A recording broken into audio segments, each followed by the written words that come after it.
Làm cho thằng này không rồi. Thằng này hên đấy. Không là mình xử lâu rồi.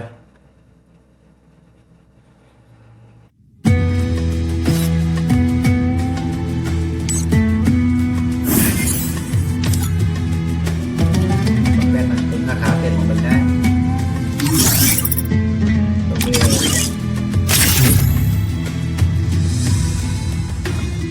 Đầu tiên thì đầu tiên thôi mà.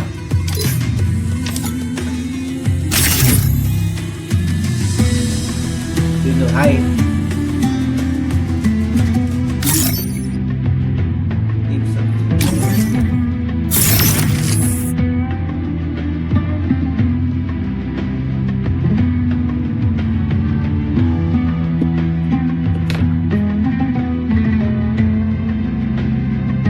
Được mình nghe tiếng bước chân nó dễ nha mà.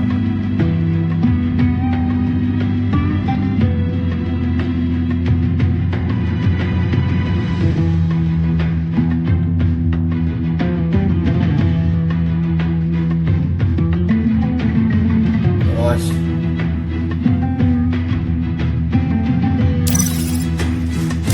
Được đúng không? Solo nhanh hơn.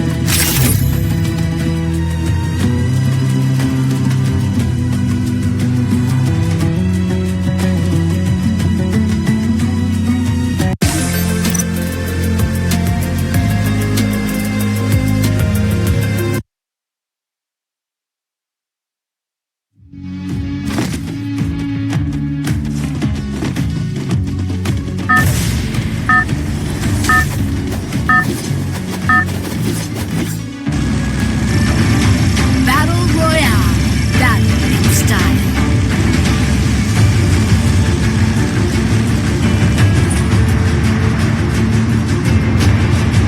Bỏ xuống Granite.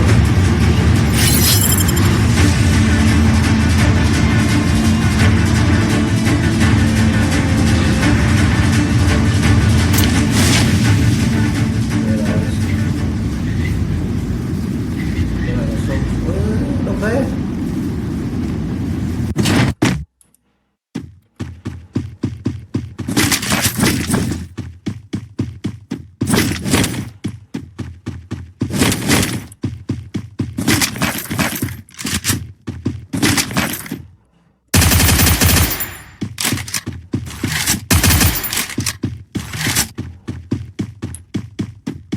Đấy nhảy xuống nhiều lắm anh nhỉ.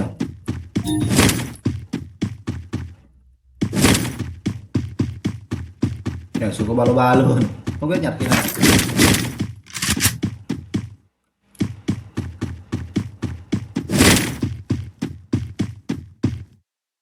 qua luôn này.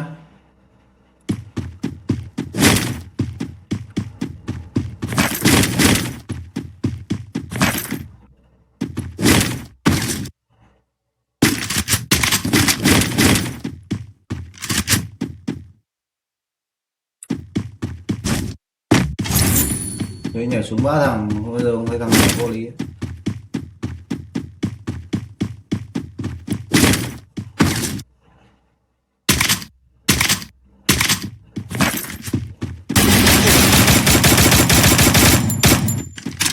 Ở đâu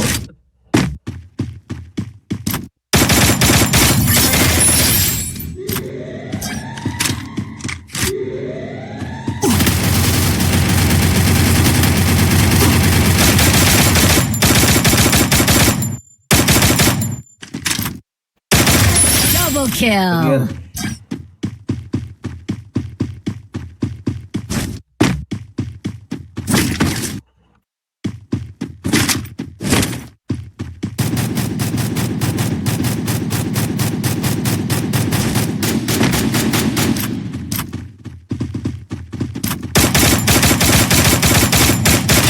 Triple kill.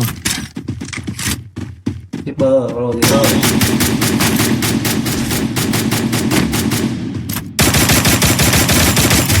Quadra kill.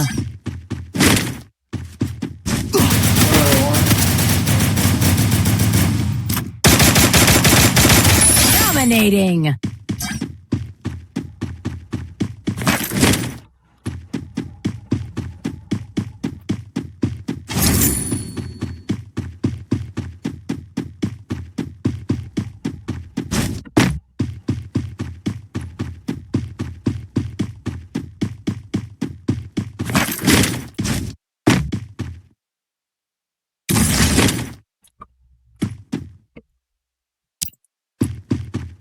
Lấy cái xốp đây nhỏ đây này, xốp đây,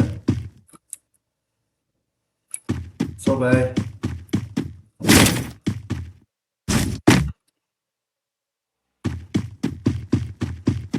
Đây rồi, mua được giáp rồi.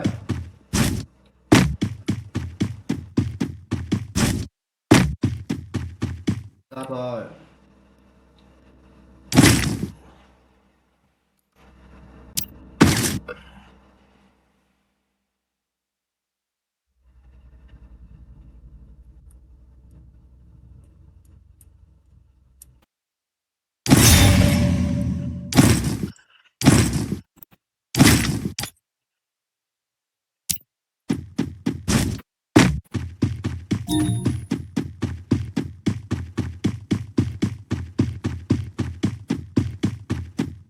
Cái gì đây?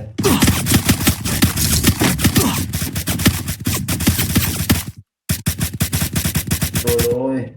Đấy.